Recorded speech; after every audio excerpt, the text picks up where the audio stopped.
merci à toutes et à tous d'être là, présents aujourd'hui. Bienvenue à la...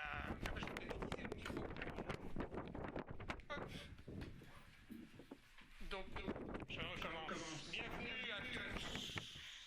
Atos Larsen. C'est bon? J'espère que ça va jusqu'à... Oh là là, Internet.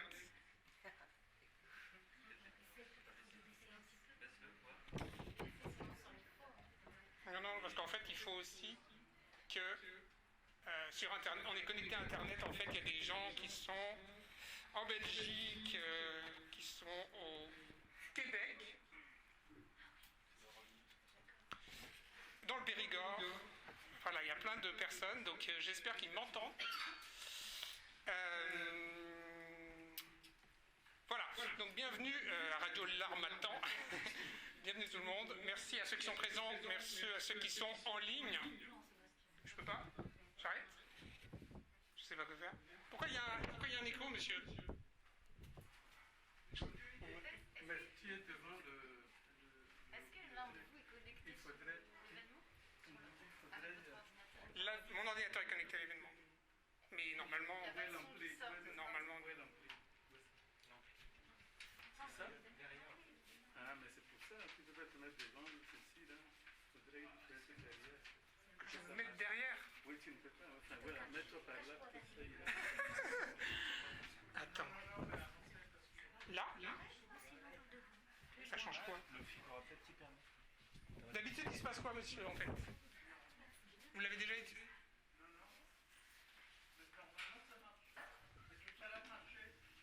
Vas-y, toi, essaye. Bonjour à toutes et à tous, mais doucement, ne parle pas trop. D'accord. Ok. C'est les radios libres, c'est pour ça. Alors, je vais le faire sans micro. C'est quand même plus simple. Donc voilà, j'en profite. Voilà, c'est plus facile. Voilà, il n'y a pas besoin de. J'excuse malheureusement plein de personnes qui n'ont pas pu être là, et notamment des auteurs, et notamment la personne qui a dirigé l'ouvrage avec moi, Thierry Lefebvre. Donc voilà les auteurs. Donc Pierre Ensana, Alain Néry, Anne Brickler, Cécile David de Beauregard, Philippe Coffrier, Nathalie Potard-Antiope, Bernard Idelson. Mais aujourd'hui on a 4 auteurs. Donc ça va. Donc nous allons parler de territoire ce soir. Et il se trouve que ce soir, on a Étienne qui est là, qui vient de Bordeaux, on a Nos Asthmatiques qui vient de Lille, on a Pascal Bricot qui vient de Tours, on a Cécile Morin qui vient de Clermont-Ferrand, et on a Marine Beccarelli qui vient de Lyon, on a Raphaël Dabzol, enfin, qui vient de Strasbourg. Donc là, on est en plein... donc voilà, plein territoire. Vive les territoires, et donc vraiment c'est un très grand honneur que vous soyez tous venus ici, vraiment merci infiniment. Nous avons aussi des représentants de radio, nous avons des représentants de l'ARCOM aussi qui a remplacé le CSA. Il y a un petit coucou de Annie Le Noble Bar qui donne ses amitiés à tout le monde, à ceux qu'elle connaît et aux autres. Voilà, des petits remerciements, je continue, je remercie l'Harmattan, Léo Ruiz, service fabrication, Johanna Spagnoli, service production, Maxime Lawson-Eata, service événement, Nicolas Delage, parole d'auteur, pour leur efficacité, pour leur réactivité, leur soutien. Merci aussi à Lina, Géraldine Pauls, pour sa confiance et son soutien. Merci au GRER, qui est en force aujourd'hui, qui a financé en partie la soirée. Je remercie aussi ma famille, mes amis, ceux qui sont dans la salle ou en dehors, notamment Cécile, Isabelle, Gilbert, Denis, Marie-Christine. Je remercie aussi Anne-Caroline qui malheureusement est partie il y a quelques minutes à cause d'un soupçon de Covid. Je remercie Félix Boitary aussi et Thierry Lefebvre, sans qui j'aurais pas pu écrire mes 2 articles dans ce livre. De la même façon que le livre a été dédié à Jean-Jacques Ledos, qui est décédé malheureusement avant la publication du livre et qui est auteur dans ce livre. Je propose de dédicacer cette soirée à lui aussi.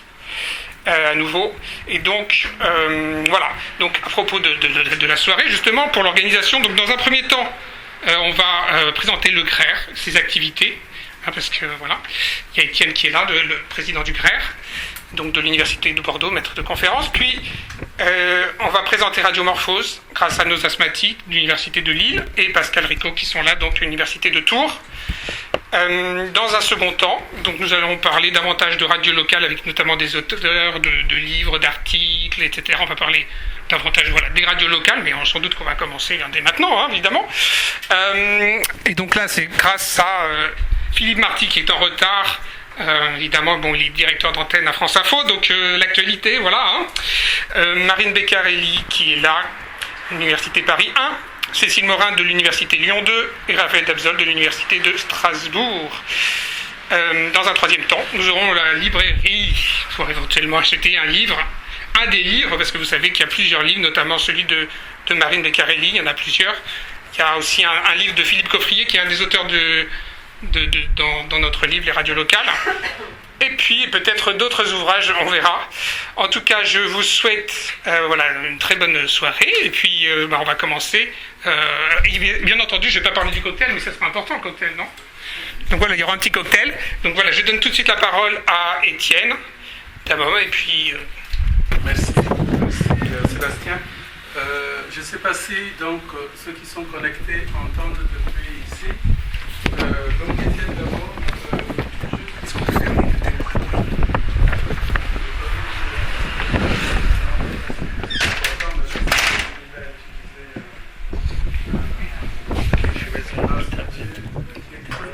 vous me qualifiez.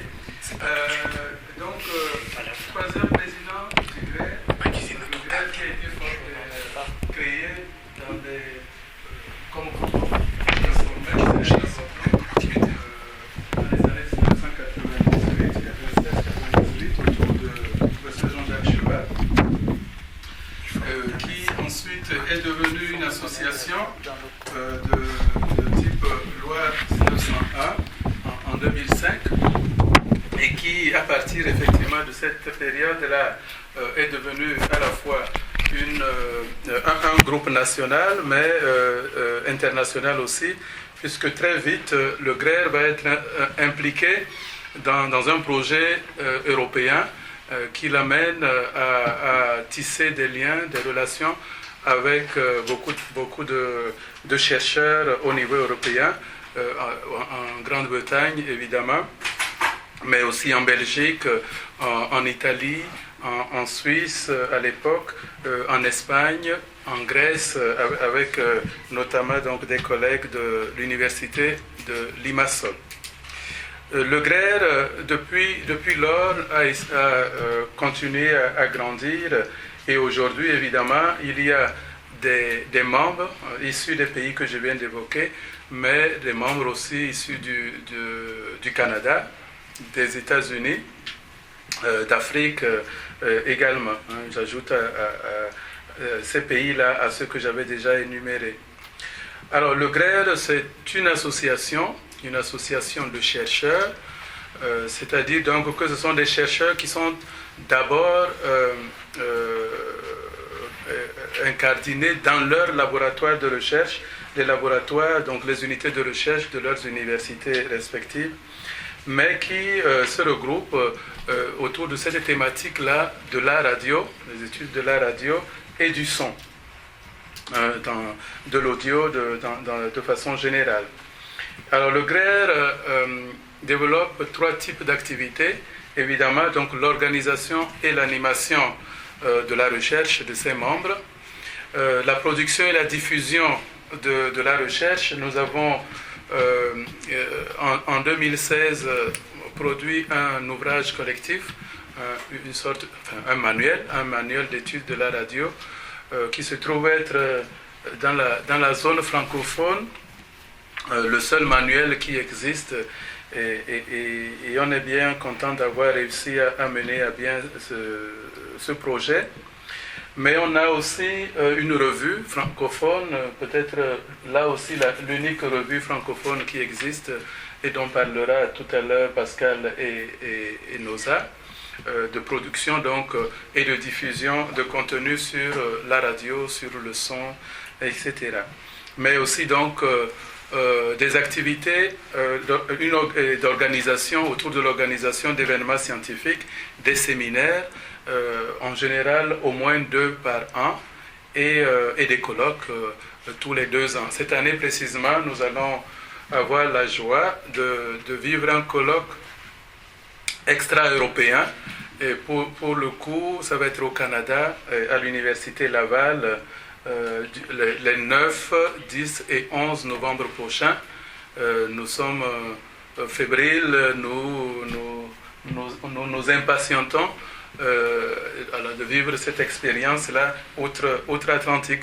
D'abord parce que effectivement, ça permettra de soutenir les membres du GRER qui sont au Canada, de faire connaître le GRER et surtout donc de montrer que la radio comme média, mais aussi le son, effectivement, peuvent cristalliser une vie associative et communautaire, j'allais dire, et en particulier donc une vie scientifique nourrie. Je vous invite évidemment à participer à ce colloque. Il y a 2 modalités, hein, soit vous déplacez au colloque avec nous, au Canada, à Laval, à l'Université de Laval, soit y participer à travers, en ligne, puisque nous allons pouvoir fournir à ceux qui le souhaitent, à ceux qui s'inscrivent, un lien pour participer au colloque. Alors, le décalage horaire fait que ça va être très compliqué, mais on essaiera d'organiser les séances de telle sorte que nous qui sommes par ici, j'allais dire ceux qui sont en Europe, moi j'y serai, hein, mais ceux qui resteront ici et qui peut-être au moment où les Canadiens continuent à vivre, dorment ici, eh bien qu'ils puissent faire des parenthèses pendant 3 jours, des nuits blanches en quelque sorte, pour suivre les événements là-bas au Canada. Alors, je finis par le souhait, évidemment, de voir le GRER s'élargir. Si vous êtes ici, ce n'est pas par hasard, c'est parce que le sujet de la radio vous intéresse. Et donc, évidemment, vous pouvez rejoindre le GRER. Hein. Pour les étudiants, c'est une petite cotisation de 15 € annuels, hein, pour bénéficier, évidemment, donc du réseau. Et oui, du réseau, c'est-à-dire pouvoir échanger avec les enseignants-chercheurs confirmés dans la recherche de la radio, mais participer aussi pleinement à la vie de l'association. Pour les autres, c'est 30 € annuels, et si vous voulez vous abonner au titre de votre institution, c'est 100 €. Voilà. Je représente la trésorière qui n'a pas pu venir. Si vous voulez, on en parle tout à l'heure. Merci de Besançon. Merci. C'est loin. Donc, on va passer à la présentation. Si j'y arrive, évidemment. Ah, voilà.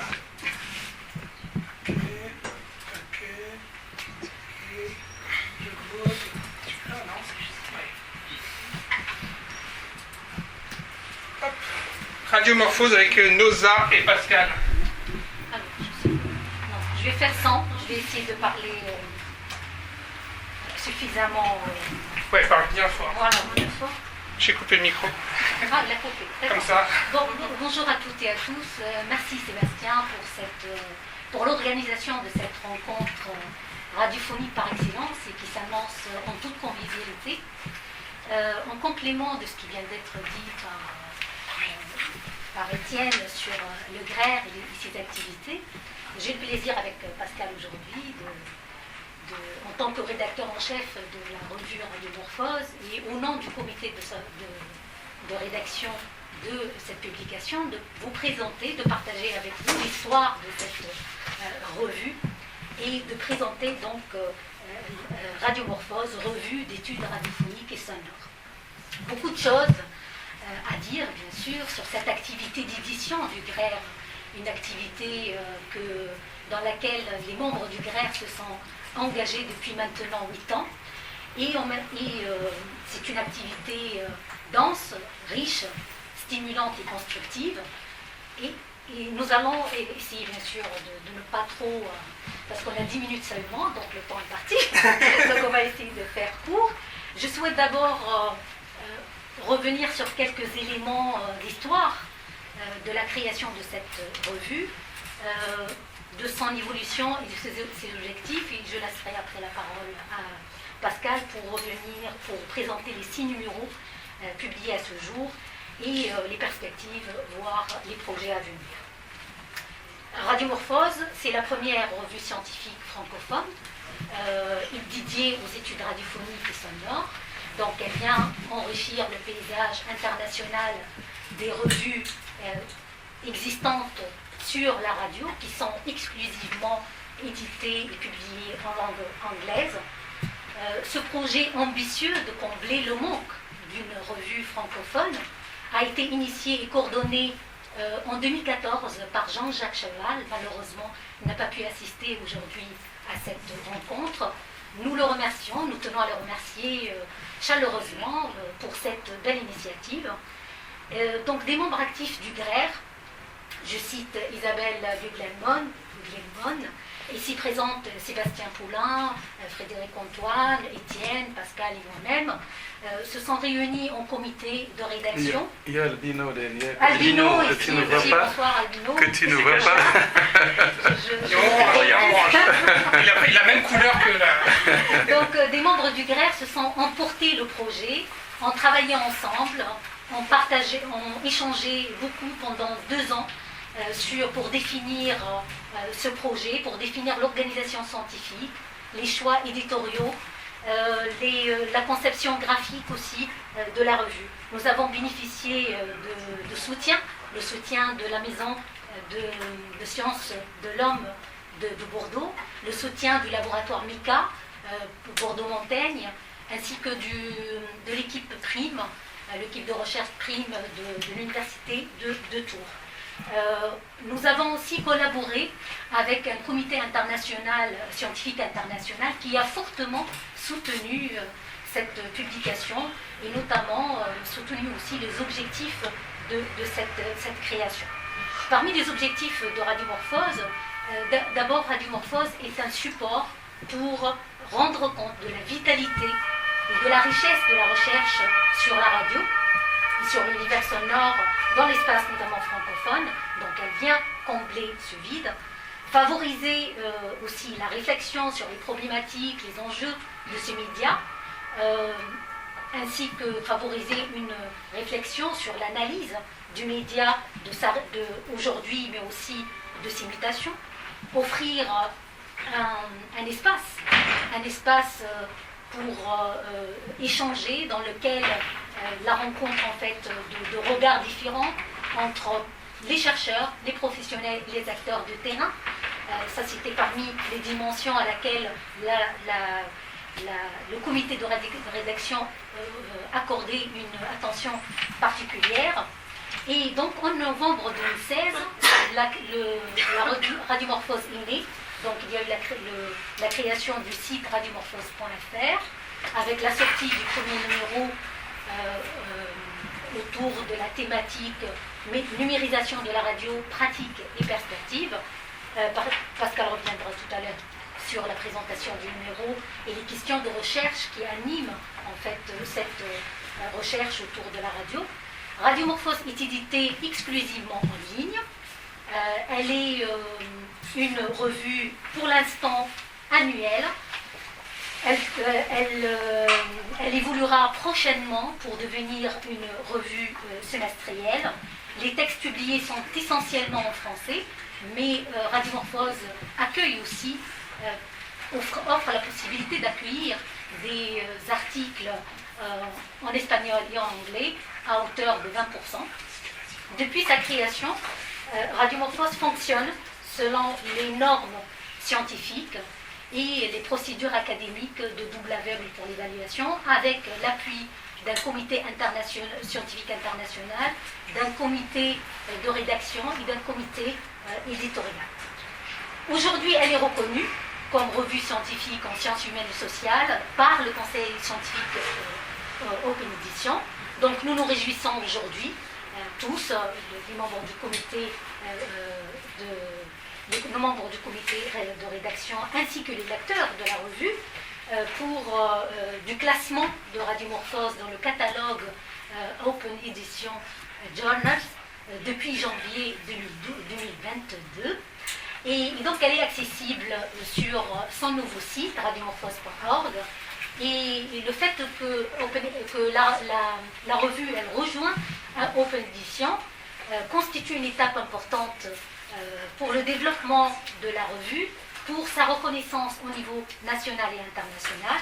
Donc aujourd'hui, 6 numéros sont accessibles sur radiomorphose.org et chaque numéro témoigne en fait de la dynamique des recherches et de la diversité des recherches sur la radio. Et cette dynamique que le GRER et le comité éditorial de Radiomorphose ne cesseront de développer, de consolider et de valoriser. Donc je laisse bien sûr la parole à Pascal pour présenter un peu plus cette dynamique de recherche à travers les thématiques et les problématiques traitées dans les numéros. Voilà, on commencera par le premier numéro, numérisation de la radio, et pratiques et perspectives. Merci. Donc les mutations de la radio sont quand même un peu au cœur, ou les mutations effectivement des médias sonores. Parce que c'est vrai que la radio, qu'est-ce que c'est aujourd'hui la radio? C'est bien plus large. Les médias sonores, c'est effectivement le terme qu'il faudrait utiliser aujourd'hui. Et la radio, elle a connu maintes hybridations, elle en connaît encore, et on est dans un contexte toujours de transition numérique. Enfin, elle est bien entamée quand même. Là, vous avez tous entendu parler du DAB+, donc la mise en place qui a mis beaucoup de temps effectivement en France, qui permet là aussi de pouvoir écouter, recevoir plus de stations qu'on pouvait en recevoir avant. Encore faut-il avoir effectivement un poste de radio numérique ou avoir une voiture récente qui soit équipée effectivement du poste adéquat. Toujours est-il que les mutations effectivement de la radio, mutations numériques, cette transition numérique, c'est ce qui fait l'objet finalement des 2 premiers numéros. C'était une thématique déjà qui avait été abordée à l'occasion de colloques internationaux. Ce qu'il faut dire, c'est que le GRER aussi, tous les 2-3 ans, en gros, organise un colloque international. En général, ça a lieu en France, et là, effectivement, on va se déplacer chez nos voisins québécois. Et donc les mutations, en tout cas la numérisation de la radio, c'était effectivement, ça fait l'objet de ce premier de 2 numéros finalement, parce que c'était effectivement une thématique qui avait fait l'objet encore une fois de pas mal de présentations à l'occasion de séminaires, colloques précédemment, dans les 2-3 années qui avaient précédé, et on pensait que c'était là aussi une bonne entrée en matière par rapport effectivement aussi aux ambitions de la revue. Par rapport effectivement notamment aux mutations de la radio. Alors le premier portait plus sur la question des pratiques. Alors quand on parle de pratiques, c'est plutôt du côté effectivement des professionnels, du côté des radios, enfin du côté des journalistes, etc. Donc de nouvelles pratiques radiophoniques, une dimension plus ou moins créative, de nouvelles formes, de nouvelles formes effectivement qui peuvent émerger aussi, et la place du public, puisque c'est aussi, ça renvoie à la question du rapport aussi de ces médias à leur public, et la manière dont ces publics aussi deviennent des acteurs parfois, de plus en plus, des acteurs eux-mêmes de la radio. Il y avait notamment effectivement l'Afrique qui portait sur la question effectivement des radios, de l'information à la radio et donc du rapport au public, notamment sur Internet, et de la participation de ces publics. D'autres qui portaient effectivement, là aussi la question du territoire était présente également à travers notamment les nouveaux territoires de la radio, de Radio Freedom, et la manière dont Radio Freedom a fait aussi à la Réunion donc participer, et est un espace aussi d'expression, et un espace effectivement du public, en tout cas des habitants également. On avait effectivement donc un ensemble de présentations comme ça, et aussi comment la radio aussi, qui est une radio augmentée, une radio enrichie. Alors, on parle de radio 2.0. La radio 2.0 finalement par rapport à la radio sur le web ou à la web radio, les cas de radio 2.0 qui sont vraiment aboutis sont assez rares. Et aujourd'hui effectivement on a fait le pari de la radio numérique terrestre, mais c'est vrai que la radio sur le web est c'est déjà du passé quasiment. C'est effectivement quelque chose qui aujourd'hui fait partie de notre quotidien. Alors, le deuxième, donc pratique, donc vous voyez au sens large, deuxième numéro, effectivement, merci Raphaël. Deuxième numéro qui portait sur les évolutions des formats et modes d'expression radiophoniques. La radio, c'est aussi de plus en plus, enfin voilà, une radio créative. On avait effectivement là aussi en termes de format, par exemple un article sur les webdocs. Webdoc, quel rapport avec la radio? Mais oui, il y a effectivement aussi du son, on est dans le multimédia, et finalement le son, la radio, s'inscrit aussi dans une logique multimédia qui est aujourd'hui celle finalement de tous les médias. Les médias traditionnels sont aujourd'hui, et notamment sur le web, on le voit bien, des sons multimédia, puisqu'on combine des cris, le son, les podcasts, les télés font du podcast, les radios font de la radio filmée ou proposent effectivement des vidéos, etc. Donc on est dans cette logique-là aussi, et donc avec là des évolutions effectivement assez importantes et avec de nouvelles formes évidemment d'expression radiophonique. Je parlais du podcasting évidemment qui a été également évoqué dans le cadre de ce second numéro.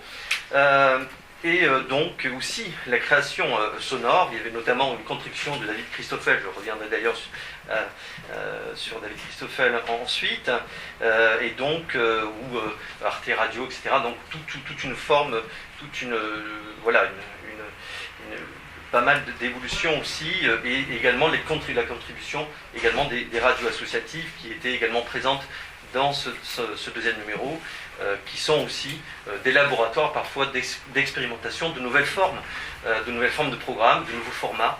Voilà. Le troisième numéro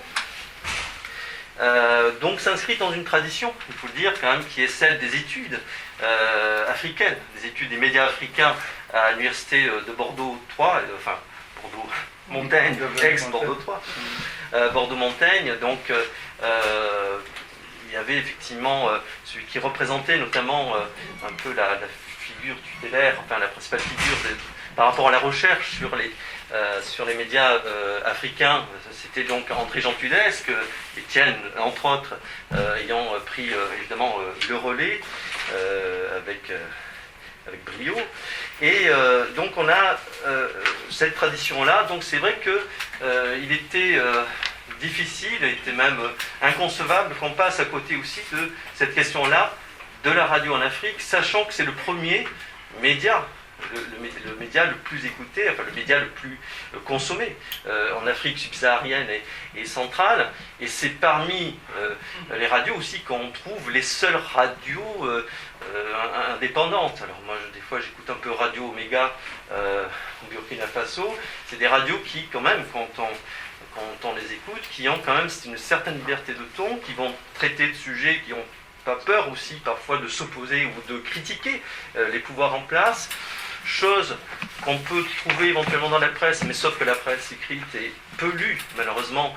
C'est élitiste, on va dire, il y a la dimension élitiste, et le fait aussi que c'est une presse le plus souvent en français, voilà, et puis la télévision effectivement est assez secondaire, et en général c'est plutôt la télévision d'État qui domine largement le paysage télévisuel en Afrique. Donc c'était effectivement important de voir notamment, mais tu aurais pu en parler d'ailleurs, il va en parler, peut-être dire quelques mots de ce numéro 4, puisque c'est Étienne Damhomme qui l'avait dirigé. Ah, c'est service public plutôt, donc. Mais bon, vas-y. Non, je devais parler du service public plutôt. Pas maintenant.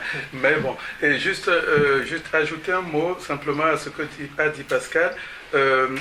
Alors, on sait, ce numéro-là était en continuité des deux premiers numéros, oui, aussi, puisqu'il s'agissait de voir un peu comment est-ce qu'on observait également les mutations en cours dans les radios africaines.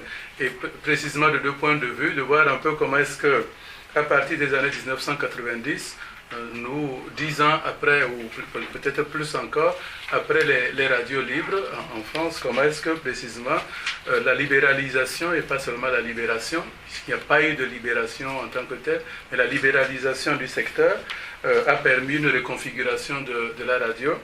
Mais en même temps, comment est-ce que, précisément sous l'injonction de l'UIT, l'Union internationale des télécommunications, eh bien, les radios africaines se sont engagées sur la voie de la numérisation. L'injonction, c'était à l'orée de 2020. Bon, ça n'a pas été le cas, évidemment, puisque c'était impossible pour les radios communautaires, les radios associatives, etc., hein, d'avoir assez de moyens pour passer au tout numérique. Bon, c'est en voie maintenant, c'est beaucoup plus avancé que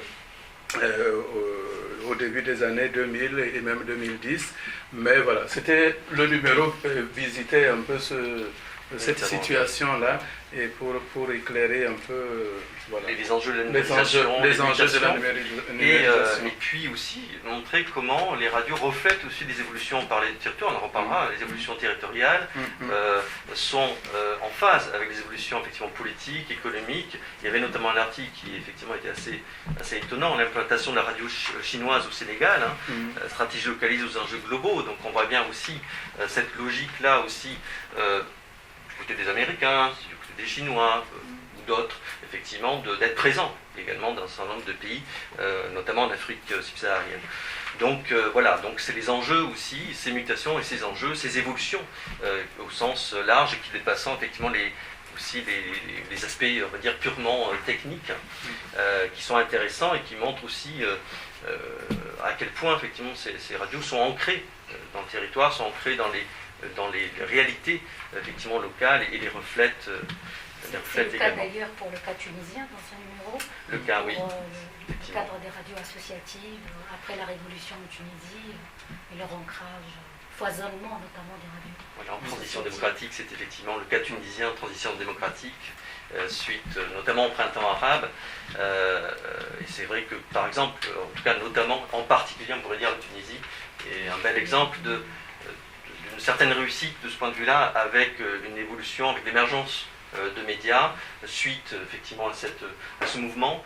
On ne peut pas en dire autant de la plupart des autres pays, mais c'est vrai qu'en Tunisie, il y a, on l'observe encore aujourd'hui, une transition démocratique qui est assez intéressante et foisonnante aussi du point de vue de l'expression et notamment du point de vue du développement de nouveaux médias. Alors pour le 4e numéro, donc là on change de thématique, mais c'est toujours l'idée effectivement de voir comment les choses évoluent aussi. Renouvellement de l'écriture radiophonique, programme, forme et contexte. Donc là, quand on parle d'écriture, c'est pas l'écrit, c'est vraiment l'écriture au sens large aussi. Ça faisait intervenir aussi la question des formats, des nouveaux formats également, et de la manière dont aussi on va réinventer ou pouvoir expérimenter de nouvelles formes radiophoniques, nouvelles formes d'expression, et notamment par rapport à la fiction, ou nouvelles formes de fiction radiophonique, puisqu'il y avait notamment là aussi une contribution de Christophe sur de l'opéra, la transfiction radiophonique, le renouvellement de l'écriture radiophonique aussi par les radios associatives, donc on voit aussi toujours l'importance des radios associatives. On a régulièrement effectivement des articles qui évoquent les radios associatives qui sont, il faut le dire, assez absentes par ailleurs des études ou des recherches. La radio déjà est un peu le parent pauvre, on va dire, de la recherche des médias, sur les médias en France, et les radios associatives le sont encore plus finalement, même si il y a, on peut parler à l'époque, des cahiers d'histoire de la radiodiffusion qui, eux, par contre, par rapport à l'aspect historique, ont produit pas mal d'écrits sur effectivement l'histoire de ces radios locales et notamment associatives ou communautaires qu'on évoquait précédemment. Donc là aussi, donc, quand on parle d'écriture, c'est aussi les nouvelles manière de faire de la radio ou c'était la radio filmée aussi, et puis qui entraîne forcément là aussi en termes de production, de montage, de post-production aussi, un certain nombre d'évolutions.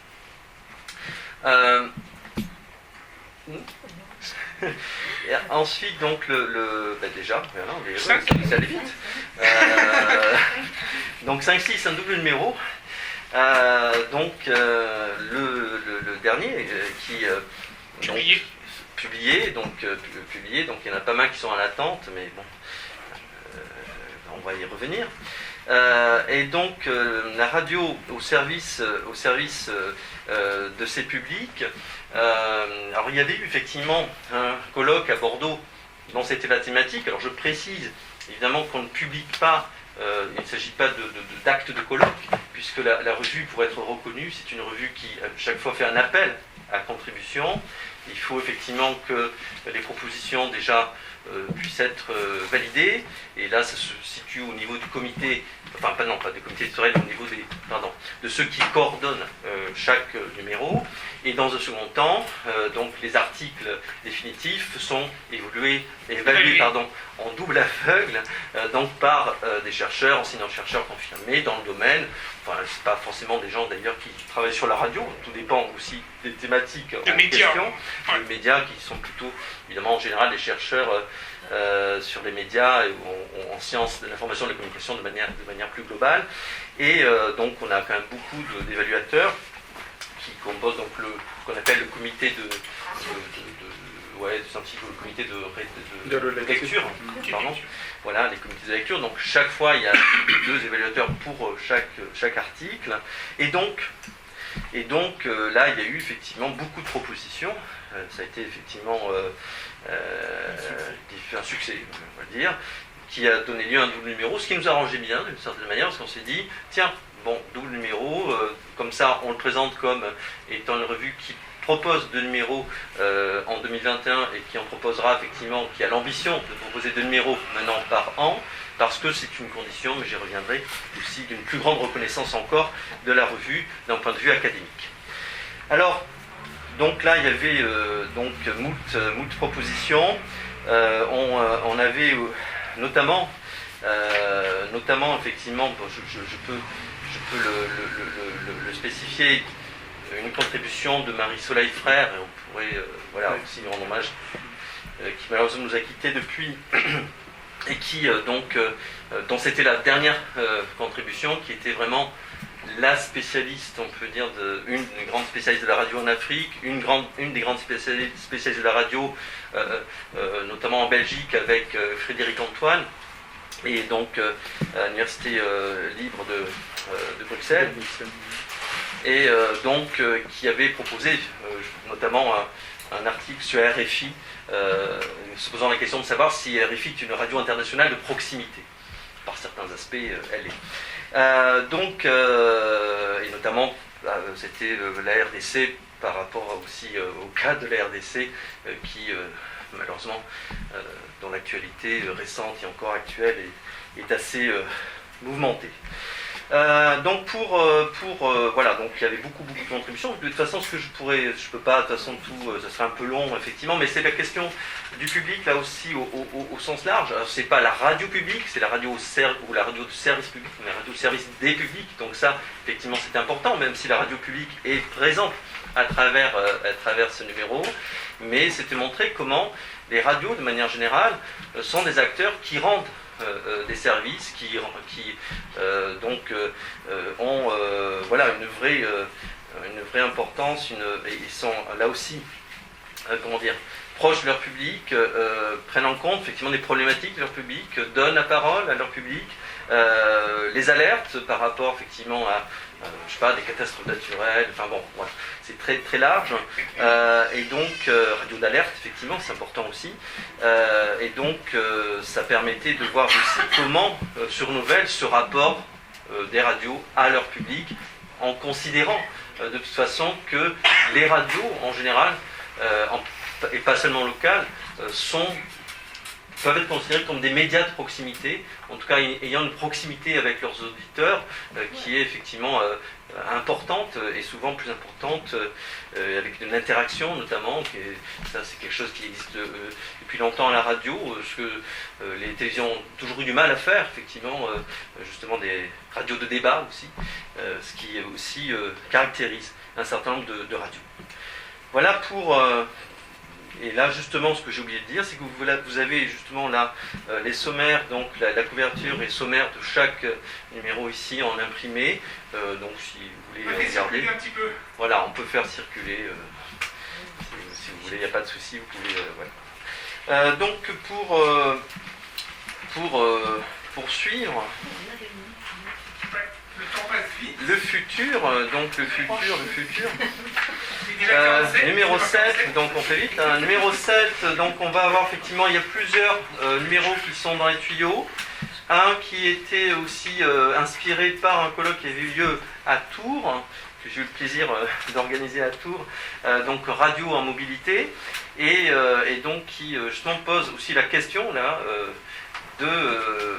des écoutes en mobilité, de travail des journalistes en mobilité, de cette réalité effectivement qui, d'un côté, on a effectivement des pratiques en mobilité avec les smartphones, notamment on voit comment l'écoute, la consommation de radio, d'applications, etc. sur les smartphones explose aujourd'hui, vraiment augmente de manière assez flagrante, on le voit à travers notamment des études de médiamétrie.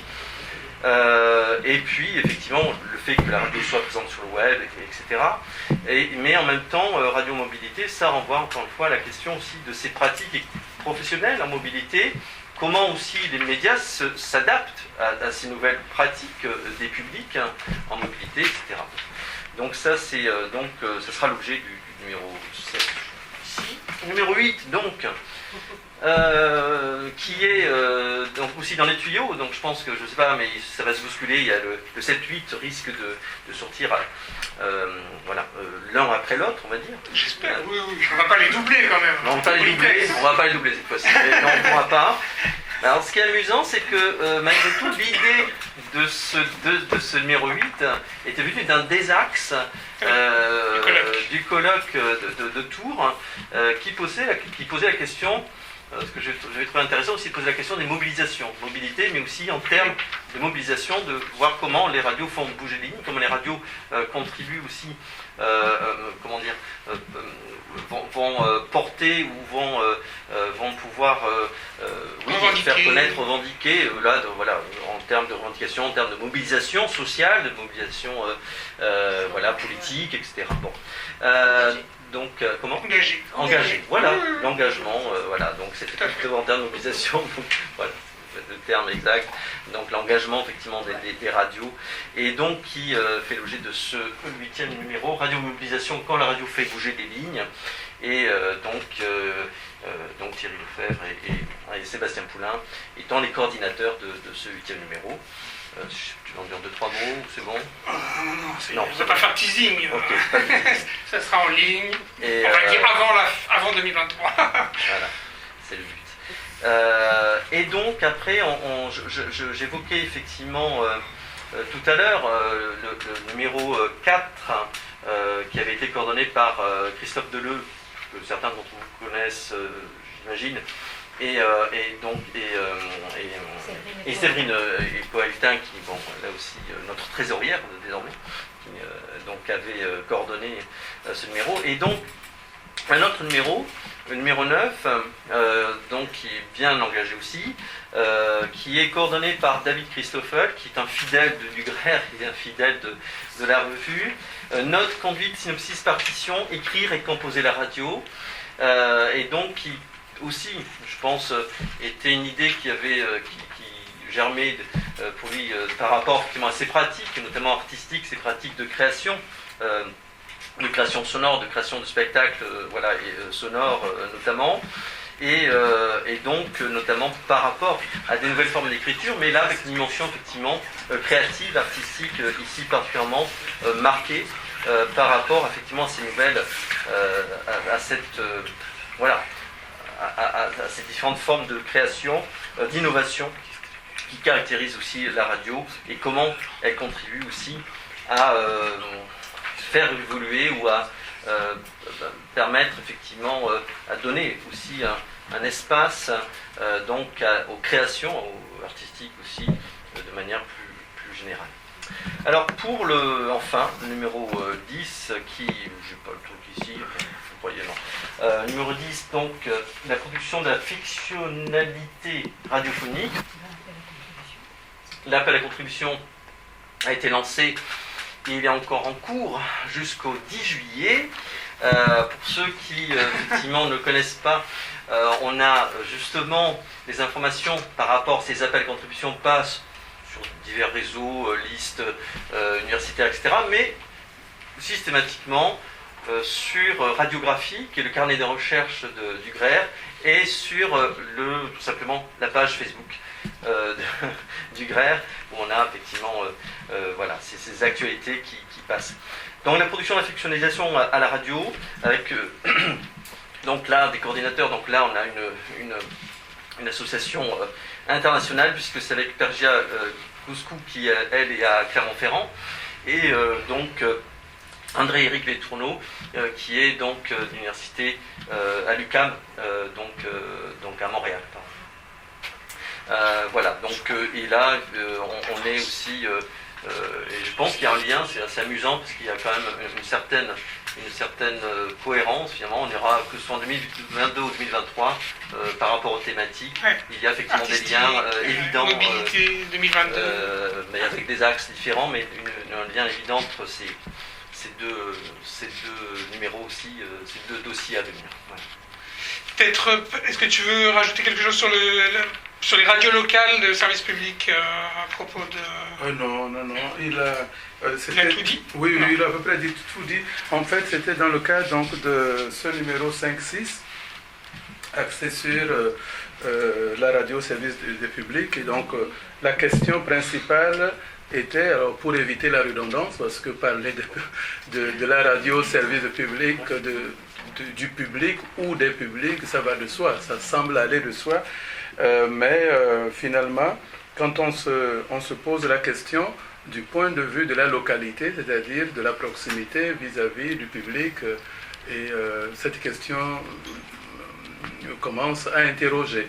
Et la question est de savoir précisément si les radios locales sont plus finalement au service du public que les autres, tout en sachant qu'effectivement, dans cette notion-là de service au public, évidemment, il y a à la fois ce que Pascal avait évoqué, mais aussi l'idée que la radio diversifie ses offres pour satisfaire tous les publics et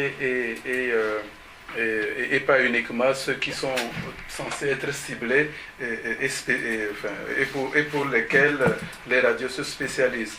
Et donc ça pose très clairement la question donc, des radios locales, des radios qui, au niveau local, finalement font plus service public, enfin, tout en faisant, comment on appelle ça, tout en étant au service de leur public. On dirait, alors, c'est un biais personnel. Moi, je travaille surtout pour les radios locales et sur les radios locales, et je me rends compte effectivement que celles-là effectivement sont obligées de diversifier, enfin non pas le loisir de choisir des publics, ils sont obligés de servir tous les publics et de diversifier précisément les formats, mais aussi les contenus. Ça fait peut-être transition avec ce que vous allez dire. Et tu as écrit un livre sur, oui. sur les radios religieuses, qui sont souvent locales aussi. Donc, écoute, là, tu as problématisé. Moi, je propose qu'on passe à la table d'après. C'est ça. Donc, s'il vous plaît, est-ce que Cécile, est-ce que Raphaël, est-ce que Philippe, est-ce que Marine peuvent venir, s'il vous plaît? Alors, il y a trois chaises, non, il y en a une quatrième bleue, donc on va y arriver.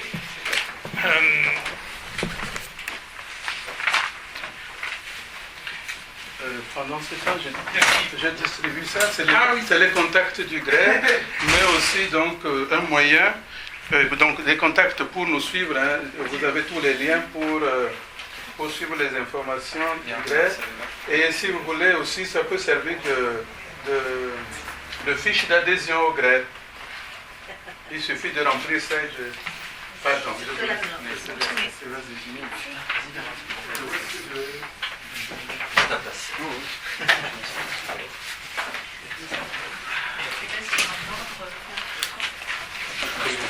Vous asseoir? Non, vas-y, assieds-toi, je vais mettre sur le côté, je vais prendre une chaise.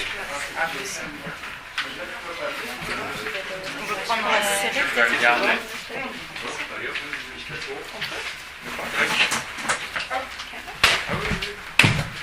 Donc peut-être, voilà, on parlait de service public, peut-être qu'on va commencer par quelqu'un qui représente ici le service public. Bien modestement. Qui a travaillé pour France Bleu et maintenant pour France Info.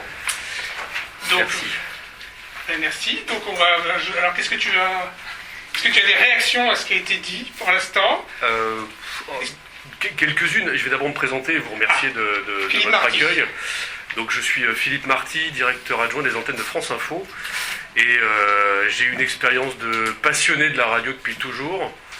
Et donc j'ai travaillé, puisqu'on parle de radio locale et de radio de proximité, je me suis occupé de France Bleu Nord pendant 4 ans. Et je me suis aussi occupé des radios du groupe 1981, donc du groupe Start à l'époque, quand on était jeune.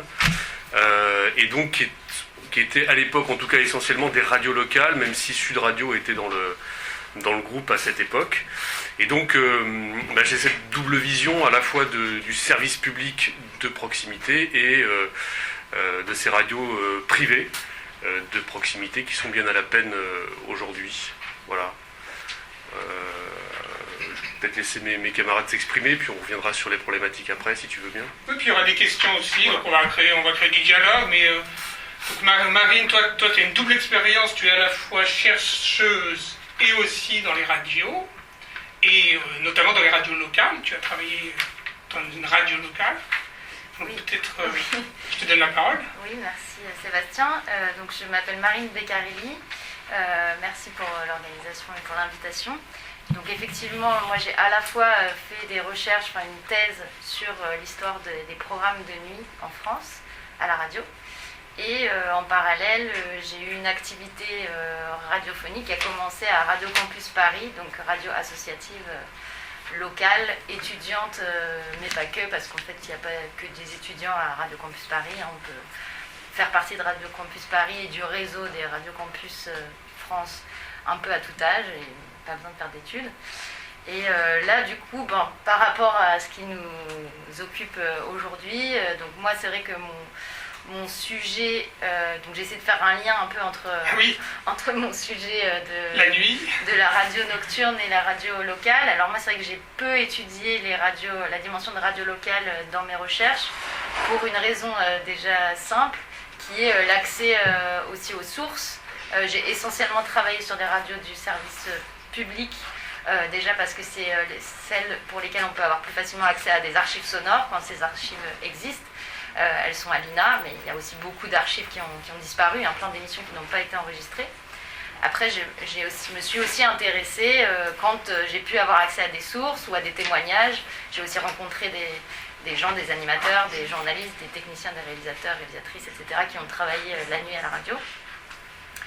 Et quand pour certains exemples de radio locale, j'ai pu effectivement étudier la dimension aussi nocturne de ces radios, notamment les radios pirates, radios libres à partir de la fin des années 70 et des années 80, notamment des radios parisiennes, mais il y en a eu plein d'autres. Après, ce serait un autre sujet d'ailleurs que... Elles n'avaient pas le choix à l'époque. Elles étaient obligées de travailler la nuit à cause de TDF. Alors c'était aussi, elles pouvaient émettre à toute heure, mais il y avait du brouillage la journée, et en fait à Paris le brouillage s'arrêtait après 22h30, si mes souvenirs sont bons. Donc c'était effectivement un choix de certaines radios, notamment une radio qui s'appelait Radio Ivre, qui n'émettait que la nuit. D'abord que la nuit, une nuit du week-end, et ensuite progressivement il y a eu davantage de soirées. Et donc c'était des radios à la fois de proximité, parce que ça pouvait parler de choses qui se passaient à Paris. Il y avait toutes sortes d'invités, d'anonymes, de musiciens, etc., qui pouvaient venir participer. Des gens qui téléphonaient aussi. Des choses donc on retrouvait à une échelle différente, ce qu'on avait sur les radios, notamment du service public, mais aussi sur Europe 1, ces programmes de nuit où les gens appelaient pour raconter leur vie, faire part de leurs problèmes, etc. Mais là, on pouvait le retrouver à une dimension plus locale, et peut-être que vraiment ça pouvait être son voisin qui appelait, etc. Il y a eu aussi, par exemple, plus tardivement, une radio dont on a pu retrouver dont j'ai pu retrouver des archives, parce qu'il y en a qui ont été versées à l'INA, alors je ne sais pas trop comment, mais une radio qui s'appelait Radio Brive-Licorne, donc une radio de Brive-la-Gaillarde, qui a fait notamment des émissions, une émission qui s'appelait Nuit Câline, une émission érotique dans les années 90, avec des appels d'auditeurs aussi, et des lectures érotiques, etc., en pleine nuit.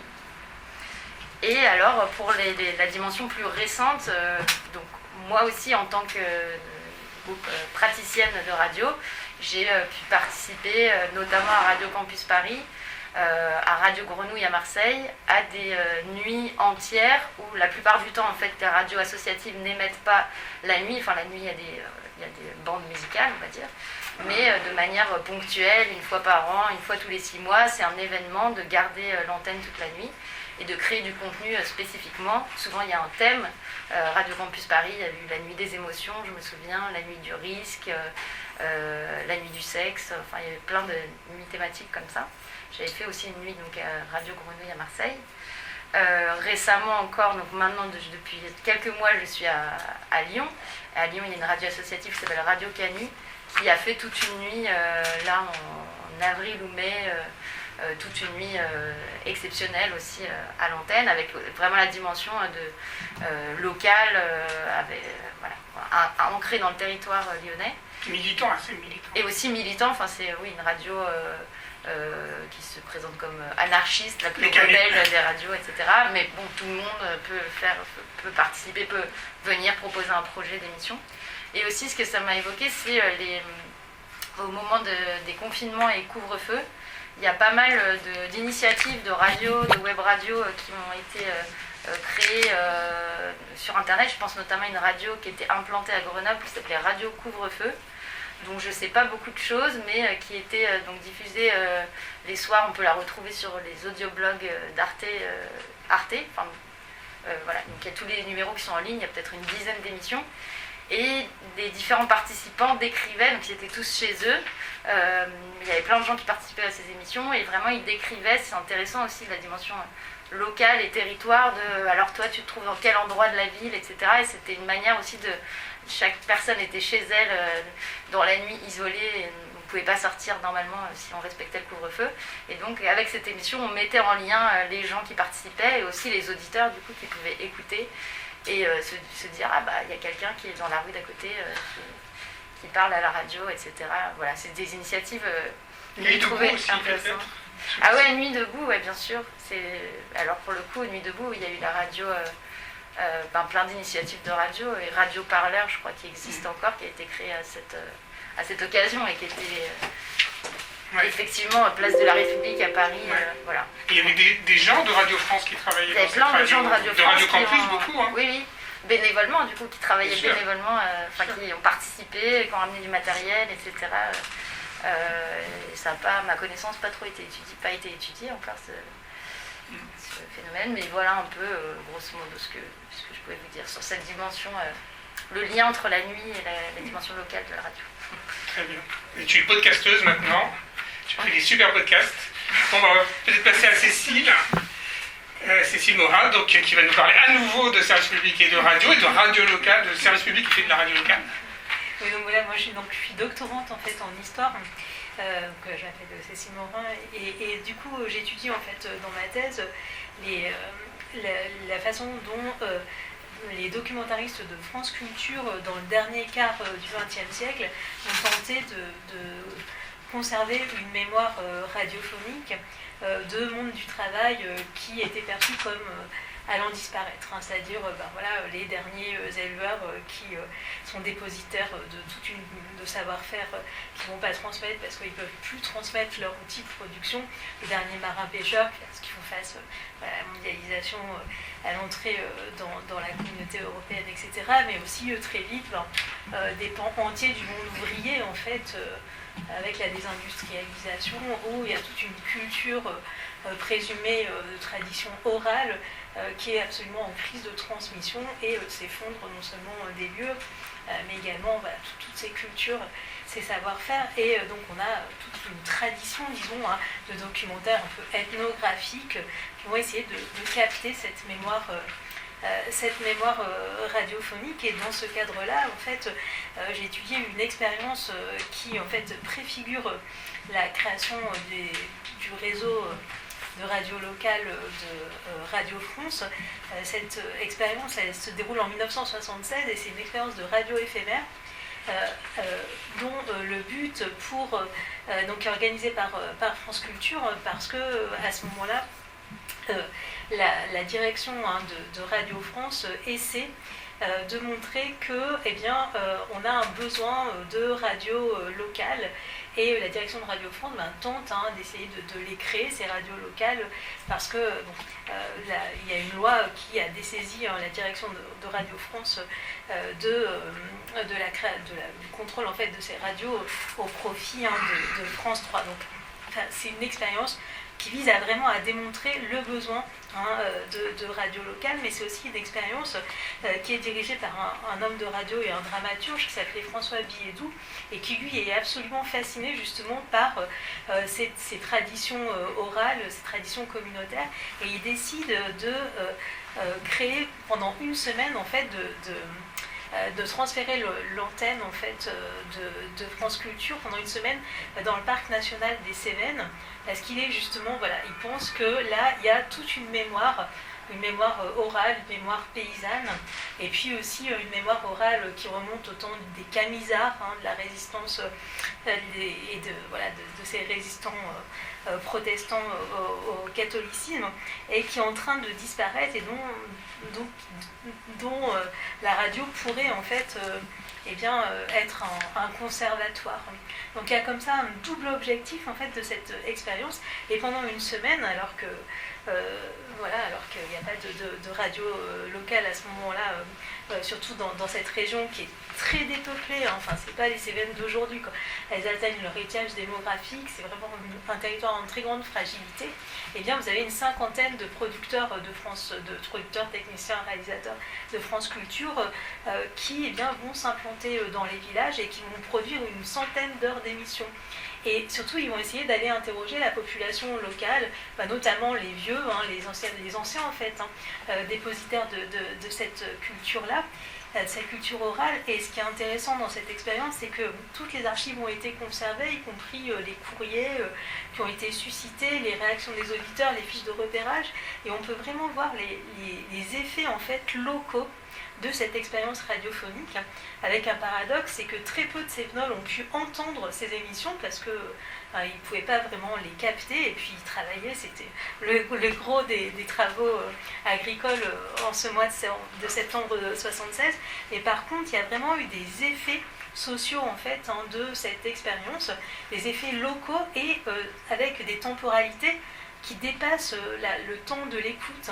C'est-à-dire que longtemps après, il y a parfois des déstabilisations des relations sociales dans des petits villages où il y a des milieux étroits d'interconnaissance, parce que les producteurs ont par exemple organisé des veillées sur le modèle des veillées traditionnelles, qui ne sont plus vraiment en 1976, et les gens commencent quand même à voir la télévision, etc. Mais on essaye d'organiser cela, d'enregistrer cela, et puis par exemple pendant ces soirées, en fait, des choses se disent, puisque les journalistes interrogent, et donc toutes les tensions qui sont tues entre, par exemple, nouveaux arrivants, résidents secondaires, les éleveurs, etc., éclatent, et on a des témoignages des effets dans les relations d'interconnaissance.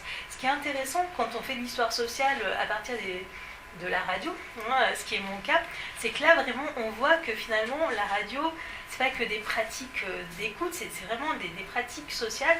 On voit que cette expérience, elle a fait naître par exemple des désirs de témoignage, parce que il y a le voisin qui a témoigné, alors on va solliciter les journalistes en leur présentant du matériau testimonial, en disant moi je peux aussi vous raconter, ma mère elle peut aussi vous raconter, parce qu'on va s'identifier à des témoins anonymes. Et on est vraiment à une ère avant les mises en scène de soi sur les réseaux sociaux, c'est quelque chose d'assez nouveau. Et puis ça va susciter par exemple des désirs d'action, c'est-à-dire qu'on voit des gens dans les maisons de retraite par exemple, où sont passés les journalistes, qui vont prendre ces producteurs, ces journalistes à témoins, les considérer comme des médiateurs vis-à-vis de la nation, vis-à-vis des pouvoirs publics, pour leur dire maintenant vous êtes passé, donc il va falloir rompre l'isolement, donc il va falloir que vous obteniez pour nous le passage d'une assistante sociale, autant de désirs qui peuvent paraître un peu à côté de la plaque, mais qui montrent que effectivement il y a vraiment que ces pratiques sociales en fait elles ont modifié les relations locales, et elles ont aussi eu un impact dans la vie subjective d'un individu, hein, et ce, à moyen et à long terme. Peut-être m'arrêter là pour moi. C'est fascinant dans son article, les effets de l'arrivée comme ça, on a l'impression que c'est des extraterrestres qui se rencontrent, c'est assez incroyable. Oui, avec toutes les ambiguïtés aussi de cette valorisation de ces cultures dites traditionnelles, parce que vous avez un certain nombre, cette valorisation, elle a pour contrepartie la mise à distance, l'altérisation en fait. Donc vous avez quand même une partie des habitants qui soit se satisfont de cette reconnaissance de la radio nationale, radio de culture savante, c'est quand même France Culture, et puis une autre partie des habitants qui n'a pas très envie d'être considérés comme des fossiles égarés et les derniers Indiens, hein, avec un passé qu'on esthétise, quoi. Voilà. Merci. Écoute, donc peut-être Raphaël maintenant, qui va représenter les radios locales associatives, et oui, qui vient de soutenir sa thèse, donc félicitations à lui. Hein. Bravo, docteur. Merci d'applaudir, c'est gentil. Donc, qui a écrit 2 articles dans ce numéro, et un article plutôt sur la formation et un autre sur plutôt l'économie des radios locales. Oh, oui, parce que justement, tout à l'heure on a parlé que les radios déjà locales étaient, la radio en elle-même était déjà un peu le parent pauvre de la recherche, mais alors les radios associatives souvent passent un peu complètement inaperçues. Et ça a été un peu la problématique de ma recherche, parce que le peu de recherche qu'il y a eu, Sébastien Poulain justement avait préparé une thèse, mais c'était une monographie sur Radio Ici et Maintenant, à Paris. Moi, ça a été de prendre justement les radios associatives en Grand Est, donc 10 départements, qui vont au Rhin-Bas-Rhin, à peu près à 1,5 million d'habitants, jusqu'à la Haute-Marne, 100 000 habitants. Donc voilà, il y a une grande différence de territoire, il y a une grande différence d'échelle, donc c'est 48 radios, 46 aujourd'hui, ont disparu entre-temps, qui sont... alors, on a un peu oublié les radios associatives aujourd'hui, comment elles existent, parce qu'on a souvent l'image des radios libres, des radios pirates, et en fait, cette image est restée et leur colle un peu à la peau. Et en fait, mon parti pris était justement de se demander en fait, comment existent les radios associatives aujourd'hui, passer derrière justement les représentations qu'on a, et justement me demander bêtement en fait, comment elles se financent, comment elles s'organisent, qui sont les acteurs qui les font vivre. Donc ma thèse a vraiment tourné autour de ça. Donc pour reposer un peu les choses, en fait, une de mes contributions à l'ouvrage a été justement celle le financement par le fonds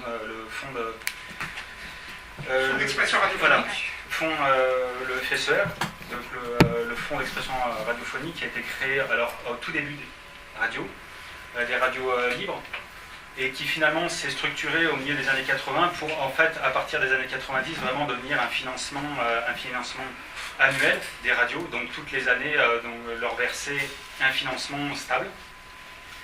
Donc déjà qui les distingue par rapport à la majorité des associations. Et en fait, leur statut des radios associatives s'est développé à partir des années 2000 avec l'entrée dans leur statut de ce qu'on appelait la mission de communication sociale de proximité, qui définit à partir de là leur mission en fait. Elles ont une mission de service public. Et aussi qui rentre dans leur financement aujourd'hui, parce que le fonds de soutien à l'expression radiophonique locale a 2 financements principaux annuels, donc le financement qui tombe annuellement et un financement qui est dit sélectif, qui va sur en fait la base d'actions qu'elles doivent réaliser et justement qui sont rémunérées sur ces actions. Donc de plus en plus en fait depuis 2008, en fait depuis la crise de 2008, le financement des associations a accéléré en fait une orientation vers des politiques de financement par projet, avec un encadrement des financements publics. Donc les financements publics sont justifiés et les résultats doivent être justement mesurés, donc avec des métriques, avec justement des indicateurs. Et les radios associatives tombent de plus en plus de ce côté-là, en fait, avec justement le financement sélectif qui, en fait, prend de plus en plus en fait, les radios dans un choix, soit se tourner en fait, dans une mission justement qui se vont vers ces missions de communication sociale de proximité, de plus en plus organiser leurs actions dans cette optique pour répondre aux injonctions et se financer, ou alors en fait s'en retirer et se financer par d'autres moyens. Donc les radios associatives de plus en plus se trouvent de ce choix. Et en fait l'un des problèmes aussi de ma thèse, c'est qu'en fait les radios associatives restent des associations. Ça on l'oublie un peu, mais en fait le principe du droit associatif en France, c'est qu'on a le droit, on a la liberté d'adhérer à une association, mais aussi de la quitter à tout moment. Donc quand un bénévole vient par exemple dans une radio comme Radio Campus, si on lui demande de faire de la comptabilité ou de faire des contenus qu'on lui demande de faire, de l'obliger, on ne le revoit pas. Voilà. Donc c'est aussi des choses comme ça, c'est qu'en fait la contrainte a ses limites.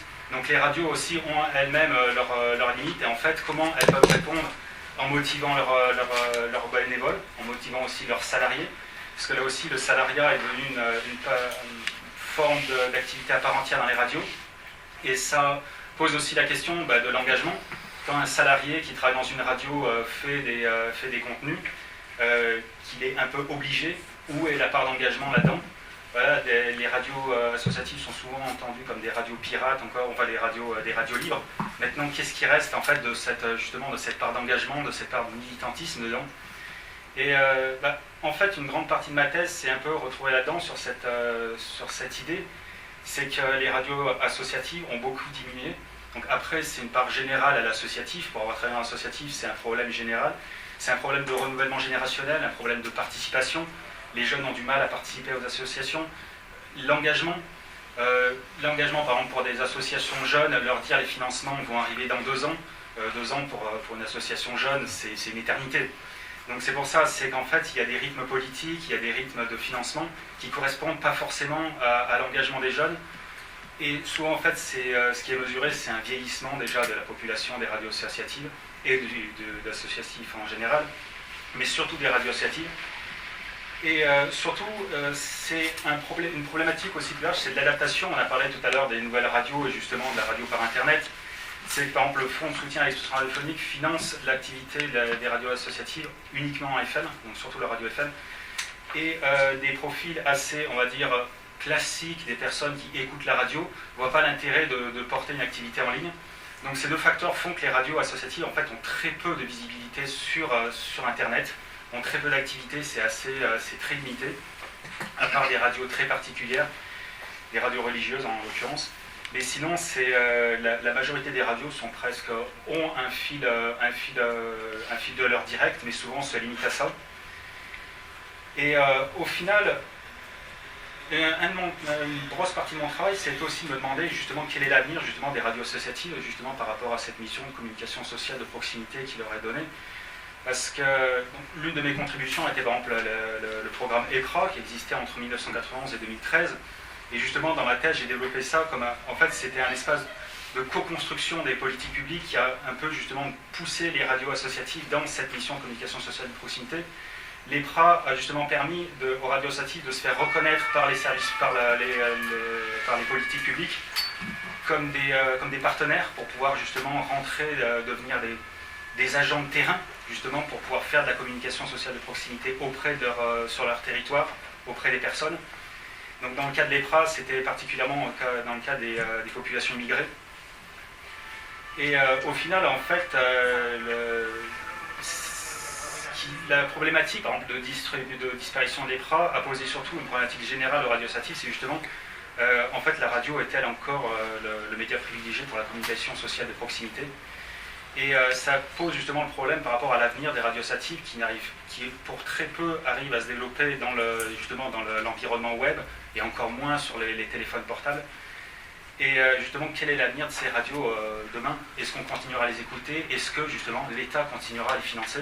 C'est ça aussi, parce qu'elles vivent du FSER. Le FSER représente pour une très grande majorité un fonds de financement qui leur est essentiel. Si demain le fonds de FSER disparaît, les radios disparaissent, une bonne partie disparaissent. Donc c'est ça qu'il faut se demander. Quel est l'intérêt de l'État à financer encore des radios? Et quel est l'avenir de ces radios justement dans un paysage où justement de plus en plus leur but est évalué, et justement on se demande en fait quelle est leur fonction demain. Voilà. 30 millions de budget pour le CER. Il y a des radios qui se créent encore. Très peu. Très peu. Alors très peu justement, c'était une partie de ma thèse que j'ai évaluée, c'est qu'en fait c'est une des problématiques du financement des radios et aussi de l'orientation justement en fait la capacité des radios en fait à proposer des dossiers pour pouvoir accéder en fait à une fréquence donc qui se sont compliqués. Et en fait ces différents freins justement à l'accès favorisent les radios qui sont déjà installées. Donc en fait, qui créent de nouveaux services plutôt que de créer des nouvelles radios. Donc en fait, ça va être des radios qui existent déjà, comme des radios RCF ou des radios locales qui vont s'étendre plutôt que de création de nouvelles radios. Donc c'est aussi une problématique. Voilà, Les réseaux de radio. Voilà. RCF, c'est les radios chrétiennes. Très bien. Et peut-être, comme tu n'as pas beaucoup parlé, Philippe, je pense que personne ne sait ce que c'est qu'un directeur d'antenne, de diriger une antenne de radio locale. Et France Bleu, alors toi tu vas me dire que c'est une petite radio, mais pour les radios locales, c'est déjà une assez grande radio, les France Bleu. C'est une des principales, c'est des audiences, je crois que vous êtes classé 5e en France, les radios France Bleu. Alors, maintenant tu es France Info, mais en tout cas quand tu étais France Bleu, c'est quand même des radios très importantes. Ouais. En fait, il y a la problématique, celle que j'ai rencontrée en tout cas jusqu'à présent, est double, puisque quand on manage une radio de catégorie B, ce qui a été mon cas aussi à l'époque où j'étais chez 1981, on s'aperçoit vite que dès qu'on déserte le terrain de la proximité, on se coupe de son audience. Et quand je disais tout à l'heure, au début de mon propos, que nos radios privées en général, locales, étaient à la peine, c'est que les audiences stagnent, voire baissent, et qu'aujourd'hui, générer de l'audience, ça devient très compliqué en local. Et il y a une raison essentielle à cela, c'est que pendant 15 ans, on a déserté le terrain local, on a déserté la proximité. Et aujourd'hui, ça, évidemment, nos collègues privés le payent. Et quand je dis déserter, ça veut dire le déserter sur un plan éditorial, c'est-à-dire faire de l'info sur l'antenne au minimum, avoir des speak animateurs qui ne parlent pas forcément vraiment de la région, ou en tout cas encore une fois au minimum, et puis déserter concrètement le terrain, c'est-à-dire ne plus faire d'opérations, ne plus sortir la radio, ne plus aller à la rencontre des auditeurs. Et tous ces paramètres font qu'aujourd'hui, la radio locale, en tout cas de catégorie B, est à la peine et cherche à reconquérir ce territoire local. Pour ce qui est de France Bleu, c'est un petit peu particulier, puisque le fonds de commerce de France Bleu, c'est évidemment d'être à 100% sur le territoire, et au contraire de développer la proximité d'une manière forte et ancrée. Donc ces aspects de sortir la radio régulièrement, d'avoir des speak animateurs ou des émissions centrées sur le local ou sur la musique locale, etc. Tout ça, France Bleu le fait. Et comme le disait Sébastien, diriger une radio locale de France Bleu, comme ça a été mon cas à Lille, qui est la plus grosse radio locale de France Bleu, qui à l'époque générait 280 000 auditeurs quotidiens à peu près, donc la plus grosse audience de Bleu et des locales.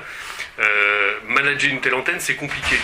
Parce que il faut sans arrêt rappeler aux équipes qu'évidemment on est là pour servir le territoire et qu'on est un petit peu le canal plus de la radio, c'est-à-dire que nos auditeurs nous financent pour obtenir un produit de proximité. Et donc il faut sans arrêt le rappeler. Et l'autre problématique, c'est d'aller conquérir cette proximité et donc d'investir à un salon du chocolat le week-end, d'aller sur tel type de manifestation un autre week-end et de parler vraiment du territoire et d'être créatif d'un point de vue éditorial, c'est-à-dire de créer des émissions qui parlent du territoire, dans un contexte où les auditeurs sont quand même relativement exigeants, donc ils ont besoin d'avoir une forme très professionnelle. Et donc la quadrature du siècle pour France Bleu, c'est ça, c'est d'être dans l'air du temps, et en même temps de travailler sur le fond du territoire. Travailler sur le fond du territoire, c'est évidemment les programmes, mais c'est aussi l'info. Et aujourd'hui, le maillage éditorial en termes d'infos de France Bleu est tellement puissant et tellement fort que France Bleu est un acteur majeur sur ce plan-là dans les régions. Je termine juste avec une toute petite parenthèse, puisqu'on en parle et que c'est un peu d'actualité.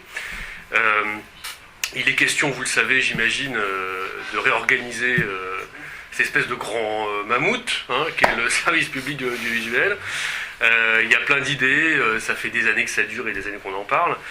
Il est une évidence qu'une réorganisation doit être pensée extrêmement fine, parce que la proximité peut y perdre. La proximité, le lien avec nos auditeurs, le lien avec les consommateurs de France Bleu, ce lien-là, on peut le perdre si on part du principe, ça a été le cas d'ailleurs pour quelques réseaux privés, de faire des grandes plaques régionales, et de se couper donc du territoire et de l'hyper-proximité. Ce qui marche aujourd'hui, et ce qui est vraiment gagnant pour la radio locale, c'est la proximité, voire l'hyper-proximité. On le voit, on a des exemples même chez nos amis commerciaux. Sweet FM, par exemple, est un cas d'hyper-proximité, un cas extrêmement gagnant, intelligent, qui permet effectivement d'être au plus proche des auditeurs. Et ça, bien sûr, dans une réorganisation du service public de l'audiovisuel, il ne faut surtout pas le perdre de vue, et je terminerai par là. Si on a dans l'idée de réunir France Bleu, France 3, pourquoi pas, mais il faut évidemment pas perdre l'hyper-proximité que nos radios apportent aux auditeurs. Voilà. Oui, parce que des France 3, il y en a. Des France 3 locales, il y en a beaucoup moins que des France Bleu, c'est 44 je crois. Voilà, il y a 44 France Bleu, il y a je crois 17 France 3, donc alors ça se passera sans doute pas comme ça, mais si basiquement on réduit nos radios locales à une vingtaine, ça va être un vrai problème d'hyper-proximité. Et ce lien d'hyper-proximité, quand on dirige France Bleu par exemple à Lille, on le constate. Mes auditeurs connaissaient sans doute beaucoup mieux l'histoire de ma radio, la grille de programme et tout ce qui se disait à l'antenne que moi. Voilà. Les auditeurs de France Bleu vivent au quotidien avec leur station. Il y a un lien extrêmement puissant qu'on se doit de ne pas couper et au contraire de vraiment développer. Et encore une fois, je le répète, le développer, c'est par des moyens, par d'hyper-proximité, par être présent tous les week-ends à leur côté sur telle ou telle manifestation, parler des associations, parler du sport local, parler de la politique locale, pouvoir recevoir les gens à la radio, voilà. C'est là-dessus qu'on est gagnant. Je termine juste, encore une fois, rapidement. Non mais, on peut en parler... on passe aux questions. Voilà, on peut en parler des heures. Il faut évidemment penser aussi au numérique. Et on ne pourra pas réorganiser le service public local de la radio et de la télévision sans penser, encore une fois, hyper-proximité et aussi sur le numérique. Voilà. Attends, peut-être d'autres personnes, c'est toi qui voulais parler. Bon. C'est il y a une heure. Moi, j'aurais une question pour vous et la table précédente aussi. En fait, vous avez beaucoup développé la problématique des radios locales par rapport à des médias qui étaient plus transverses ou plus nationaux. Et je voulais savoir, en fait, si vous avez étudié un peu l'axe linguistique, langue vernaculaire versus langue véhiculaire, est-ce que ça a du sens quand on parle de réorganiser les radios locales en France et aussi dans d'autres pays où la problématique est sans doute plus renforcée peut-être que chez nous? Peut-être que Pascal, tu pourras répondre un peu sur ça. Du coup, ouais, peut-être. Alors, si vous parlez de langue vernaculaire, donc est-ce que vous parlez des langues régionales, par exemple, entre autres? Donc, de toute façon, il y a une réalité au niveau des radios associatives. À partir du moment où, au début des années 80, effectivement, les radios libres, devenues radios associatives, ou radios locales privées de manière générale, ont été autorisées. Il y a eu effectivement une politique assez importante, enfin, l'émergence d'un centre de radio d'expression régionale et qui, justement, soit bilingue, soit quasiment entièrement, dans l'antenne était entièrement soit en basque, soit en breton, soit en catalan pour Radio Arels, par exemple. Radio Clapas aussi, on peut citer à Montpellier, et donc toutes ces radios effectivement ont permis justement cette expression de ces langues régionales, sachant que il y avait une demande réelle, une certaine frustration. On peut dire effectivement, c'est vrai que Cécile Morin l'évoquait tout à l'heure, qu'en France 3, quand on a donné finalement cette mission à France 3 fin des années 70 d'organiser des radios qui étaient finalement des radios régionales. C'est pour ça qu'il y a d'une certaine manière un retour en arrière. Et ça, c'était pas une solution, parce que justement, c'était pas des radios de pays, c'était pas des radios locales, et qui pouvaient effectivement prendre en compte cette dimension culturelle locale, et qui finalement dépassaient cette logique-là, cette dimension, et qui ne permettaient pas l'expression, ou de manière au saupoudrage, parce que dans les radios de France 3 de l'époque, ou les régionales de France 3, on va dire, il y avait effectivement une présence, mais vraiment très, très, très limitée, des langues régionales, des langues vernaculaires. Et finalement, avec l'émergence notamment de l'époque du réseau de Radio France, des Radio France Pays Basque, Radio France Lille, etc., devenu réseau France Bleu, il y a eu là, par contre, on peut citer Frequenza Mora, en particulier en Corse, parce que là, il y a vraiment une présence forte, ou relativement forte, en tout cas qui n'est pas négligeable, de ces langues vernaculaires. Et d'autant plus dans des radios associatives qui permettent justement l'expression non seulement des formes, on va dire, standardisées parfois, parce qu'il y a aussi, ce sont des langues qui ont fait l'objet depuis aussi d'une certaine standardisation, d'une certaine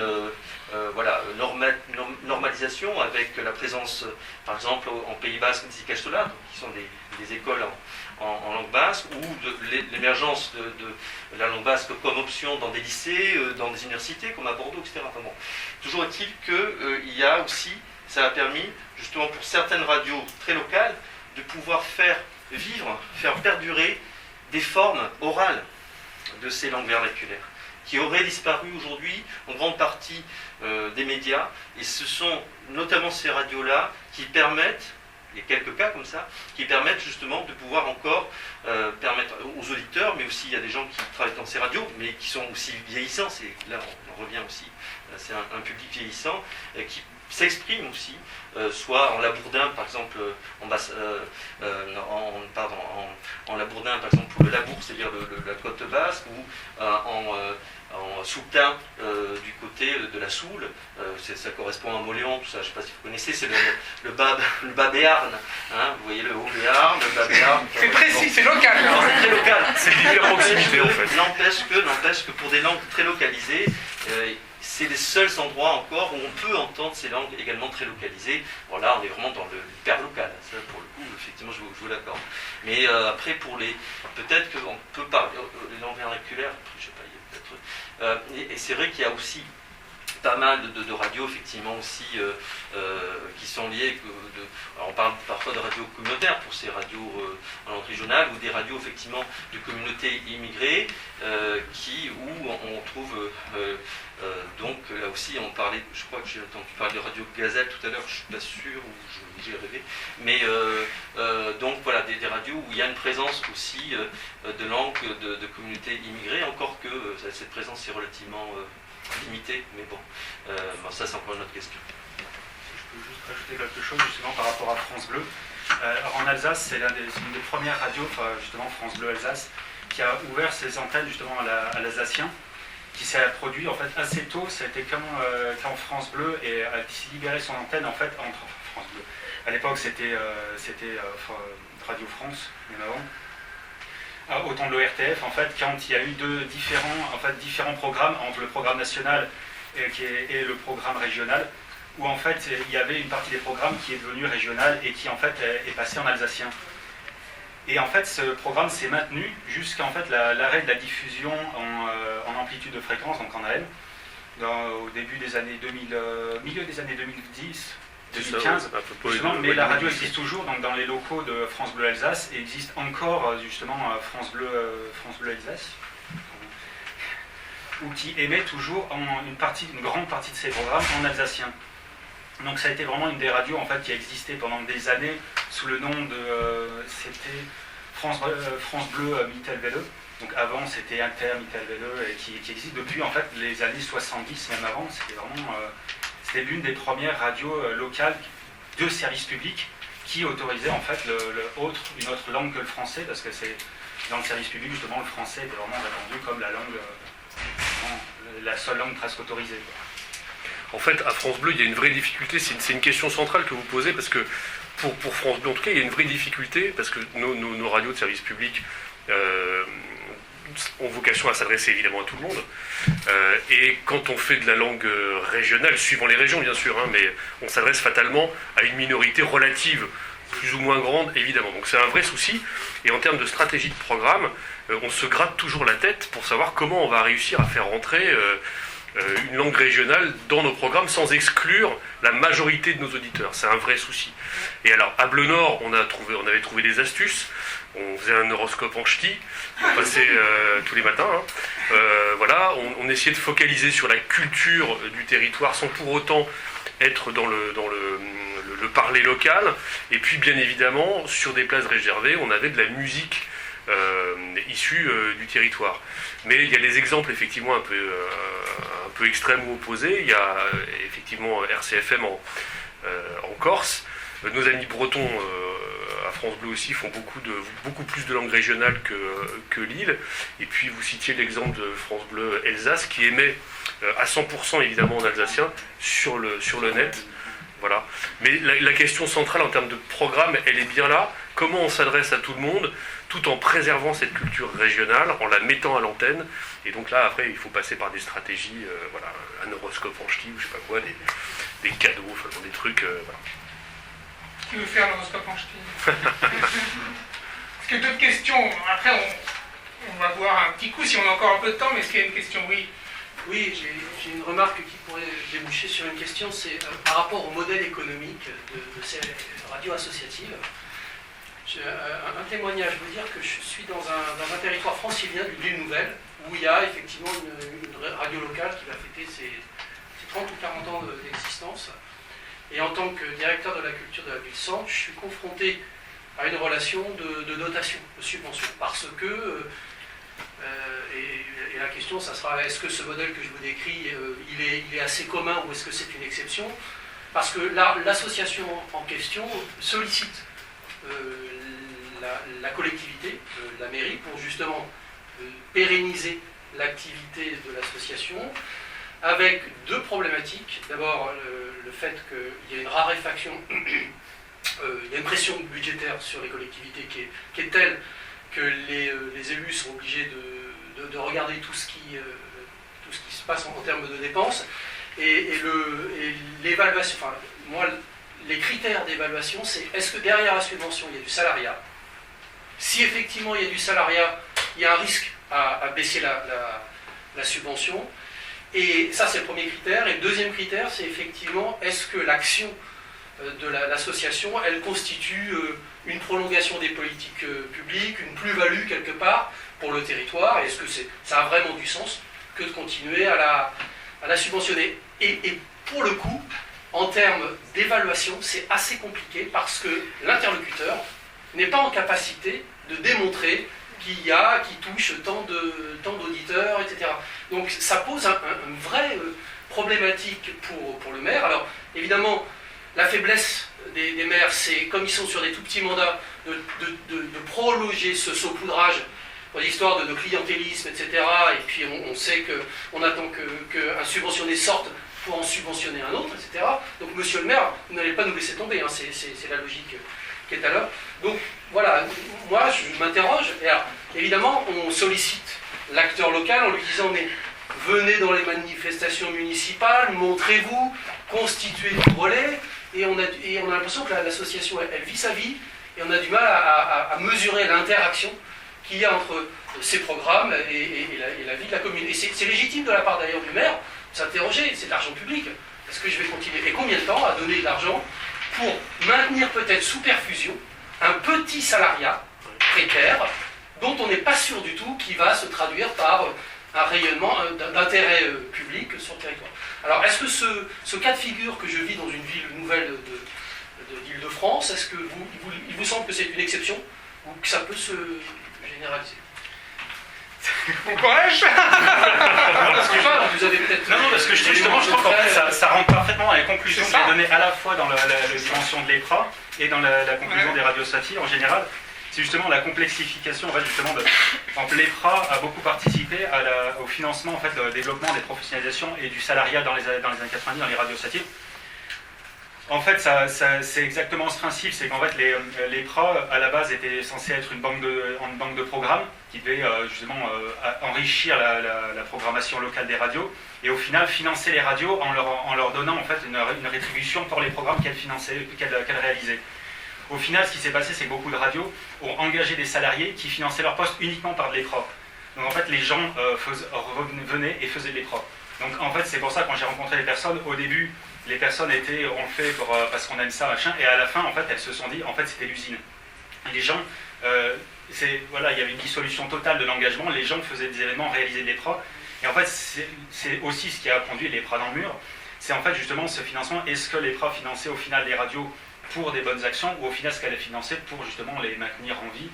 Et la question du FSER, c'est aussi ça, et c'est souvent remis en question. Est-ce que les radios associatives servent encore à quelque chose? Est-ce qu'elles sont encore écoutées? Alors là aussi, c'est une question, en fait, justement, la question des publics des radios associatives. Alors c'est une question, je vais l'avouer, que j'ai évité magistralement dans ma tête parce que c'est extrêmement complexe. Pour résumer, en fait, les audiences médiamétrie l'évaluent à peu près depuis plus de 20 ans, entre 2 et 2,5%, parce qu'ils sont assez stables, donc c'est revenir vraiment en bas. Et ça comprend l'intégralité des radios associatives, donc même là où il n'y en a pas, c'est-à-dire. Voilà, c'est pour ça, c'est qu'il y a une méconnaissance des publics à la fois de la part des radios, et même avec les réseaux sociaux, en fait les radios associées qui n'ont pas de retour, la majorité. Il y a aussi une position des radios qui justement se positionne de manière justement militante à ne pas connaître leur public, se dire je m'en fiche si 4 personnes m'écoutent ou des milliers, ce que je veux faire c'est produire quelque chose, et voilà, si ça fait plaisir à 4 personnes, tant mieux. Elle se pose dans une logique d'offre. Et c'est de plus en plus compliqué justement de comprendre ça, justement pour les collectivités, pour l'État. Parce que comment mesurer ça? Est-ce que ça a une plus-value? Est-ce que c'est quelque chose? Et ça revient justement à sa question des métriques, justement des outils de mesure. Et beaucoup de radios, en fait, certaines radios très militantes refusent de connaître leur audience pour en fait refuser de manière militante d'être mesurées, de dire on ne fonctionne pas dans ce système-là. Alors que d'autres ont une très bonne connaissance. J'ai été bénévole dans une radio associative à Lyon, qui justement connaissait très bien son public, qui se vantait quand elle allait devant le CSA pour demander une nouvelle fréquence, notamment à Paris en DAB+, elle arrivait, nous sommes la radio latino, CSP+, voilà, nous avons tant de personnes qui nous écoutent, mais c'était un modèle très spécifique, qui se rapprochait plus d'ailleurs des radios B. Mais voilà, après c'est un problème très général que se posent beaucoup de collectivités. Déjà, comment financer ces radios? Est-ce qu'il y a un intérêt à les financer? Alors beaucoup de collectivités en fait retombent sur le principe de financer de manière informelle, donc près de locaux, ou alors financement assisté matériel sur des événements ou des choses comme ça. C'est plus un financement informel et de participatif plutôt qu'un financement sonnant et trébuchant. Donc voilà, donc en fait la question que vous posez, en fait, c'est une problématique très générale aux radios associatives. Donc c'est pour ça que vous n'êtes pas isolés. Vous parlerez à d'autres personnes des collectivités locales qui ont des radios associatives à gérer, auront les mêmes problèmes. Merci beaucoup, désolé, on peut continuer à discuter, mais c'est vrai qu'il faut enfin, si vous voulez voir un petit peu, parce qu'à 9h on doit partir. Et merci, bravo.